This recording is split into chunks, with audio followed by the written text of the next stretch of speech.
Maqaabaa kan ilmaa kan afur qulqulluu waaqayyo tokkotti ni amannaa. Ameen. Waa'ee kanaa beektu laata? Waa'ee maalii? Waa'ee bakakkaa, waa'ee balaqqeessaa, waa'ee kakawwee maal beektu? Matsaafi maal jedha? Akka seera mana amantaa keenyaatti waxabajjii 26 kaasee yeroo gannaa jedhama. Beektu? Adoolessa 19 kaasee immoo yeroo bakakkaa, yeroo kakawwee jedhamee beekama. Beektu laata? Haaluma kanaan macaafa qulqulluu keessatti waa'ee isa kanaadhaa kan barreeffamee jiru mee gurran si buusa. Ergamoon Waaqayyoo hundi isaanii ga'ee hojii qabu. Akka isaan ga'ee hojii qaban Waaqa biraa akka kennameef macaafa Kufaalee boqonnaa 2 lakkoofsa 1-8 barreeffamee jira. Beektu laata?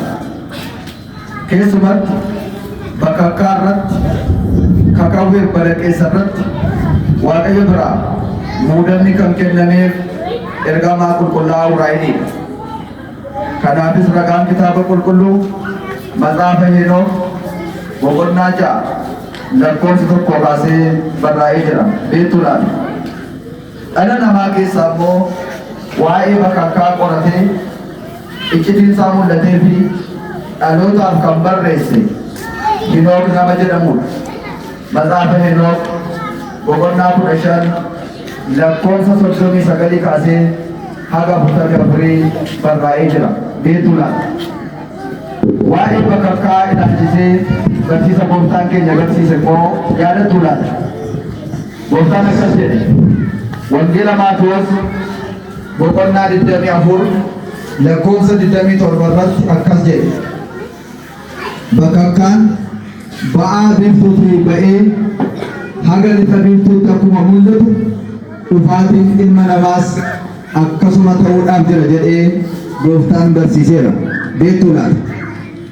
Wangeela Luqaas boqonnaa 17 lakkoofsa 24 gubbaa irrattis bakakkaan samiirraa yeroo balaqqeessa'u daarii addunyaatii gara daarii addunyaa hundumaatti akkuma ifee mul'atu dhufaatiin ilma namaas akkas ta'uudhaaf jira jedhee gooftaan barsiiseera. Yaadattu laata? Wangeela Maatewos boqonnaa 28 lakkoofsa 3 irratti immoo akkas jedhee caafamee jira. Bifni isaa akka bakakkaa kan calaqqisu, uffanni isaa immoo akka cabbee kan addaatu jedhee waa'ee ergamoota lamaan gaafa gooftaan du'aa ka'e san waa'ee isaan dhugaa ba'anii bifa isaanii akkasitti ibsee jira. Beektu laata? Tokkoffaa macaafa Maqaabiyaan boqonnaa 34 lakkoofsa 5 irrattis bakakkaan ba'aa biiftuutii gara lixa biiftuutti akkuma mul'atu dhufaatiin ilma namaa inni sodaachisaan akkuma bakakkaan nama sodaachisu nama sodaachisee dhufuudhaaf jira jedhee caafamee jira. Beektu laata? Dabalatas waa'ee bakakkaa, waa'ee kakawwee, waa'ee balaqqeessaa kitaaba qulqulluu keessatti caafamanii kan jiran caqasa qofan isinitti hima. Meeqalaa dubbisaa. Macaafa Iyyoob boqonnaa 37 lakkoofsa 2-5, Faarsaa Daawit 18-13-16, Faarsaa Daawit 96, Faarsaa Daawit 143 lakkoofsa 6, Macaafa Raajii Ermiyaas boqonnaa 10 lakkoofsa 13 irratti waa'een bakakkaa, kakawwee barreeffamee jira. Beektu laata? Bakakkaan yookaan kakawween duumessa keessaatii ba'a, qilleensarra bu'ees immoo deema jedha kitaaba ammaa kanarraati. Egaa bakakkaan yeroo waaqarraatii bu'u sagaleen ittaanii dhaga'ame, sagaleen kakawwee, wanti sadan kun ulfaanuma deema. Saffinni isaaniis adda.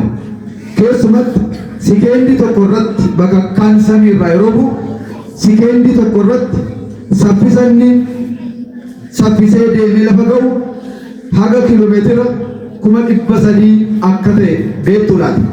Sagaleen isaa immoo haga kiiloomeetira 343 qofaadha.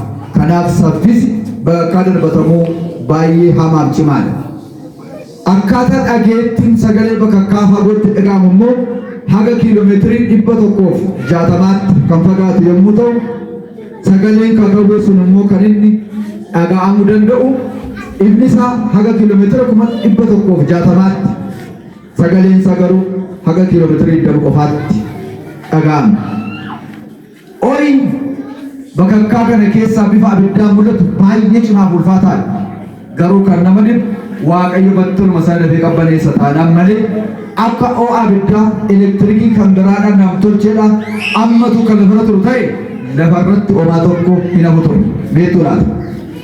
Kakawween bakakkaa balaqqeessa maaliif bu'a? Beektuu laata kan ammoo kan inni bu'u faayidaadhaaf bu'a jedha. Kan inni bu'u barakataaf, quufaaf, nageenyaaf bu'a. Akkasumas eekamsaaf, barsiisaaf bakakkaan samiirraa bu'a. Akkas yeroo jennu bitaa isinitti galuu danda'a ta'a. Mee abiddi faayidaa dhala namaaf inni kennu guddaadha. Ittiin waa bisheeffannee waan dheedhii nyaannu, yeroo qorraa ittiin ho'inan sargannu, akkuma ta'e balaansaas guddaadha. Yeroo mana gubu, yeroo nama gubu, yeroo jireenya gubu akkuma argamu bakakkaan samaa irraa bu'us yeroo inni asii bilir jedhee balaqqeessu maaliif fayyada? Biqilootaaf fayyada, uumama lafarraaf fayyada. Akkuma ta'e ogeessi mana kiristaanaa Henook nu barreesseeti jira. Haa ta'u ittiin nama barsiisa gaafa jiru yeroo bakakkaan bu'ee waa tokko dafee battaluma sana ajjeesu akka du'a keessan tasaadhaa Waaqayyo karaa bakakkaas, karaa abiddaas, karaa konkolaataas, karaa maalis amma jettanii amma darbu akka jirtan irraa baradhaa jechuufis ni barsiisa. Beektuu laata. Of eeggannoo yeroo kakawween, yeroo balaqqeessa, yeroo rooba cimaan jiru of eeggannoo dhalli namaa godhachuu qabu. Beektuu laata. Of eeggannoo namni yeroo kakawween ta'u, balaqqeessa, roobi cimaan roobu of eeggannoo dhalli namaa godhachuu qabus abbooliin nu kaaniiru. Innis tokko muka jalatti argamuu dhiisuudha. Bakakkaan humna ibsaa kan caalu kan fakkaatu waan qabuuf muki jiidhaan immoo sana waan harkisuuf muka jalarraa fagaadhaa jedha. Yeroo roobi hamaan ta'u muka jala dhaabatina irraa fagaadhaa. Tokko of eeggannoo akkasiiti. Kan lammataa mana keessa waggaa jiraattan balbala keessan foddaa keessan cufadhaa. Inni ittaanu sadaffaan TV, reediyoo, moobaayilii keessan cufadhaa. Ittiin fayyadaminaa. In harkisa waan ta'eef. Inni kan biraan yeroo karaarra deemtan konkolaataa keessaa hin bu'inaa. Balbala isaa, foddaa isaa cufadhaa ta'a jedhaniiru abbooliin keenya. Kana qalbeeffadhaa. Inni kan biraan yeroo akka carraa dirreerra teessan immoo ofirra quphanaa ta'a. Hin ijaajjina. Ofirra quphantanii yoo teessan of eeggannoo addaatu jira waan ta'eef. Karaa adda biraa yeroo bakakkaan bu'u namni namaadhaan ni ollatu, rifeensi mataadhaan dhaabata. Yeroo bakakkaan nama rukutu immoo abbaa sana battala bira geessanii jennaan cirroo keessa gangashaa. Yookaan mormaa gad obaalaa jedha. Beektuu laata waan barsiisee galata guddaan Waaqayyoof ta'uu isaati.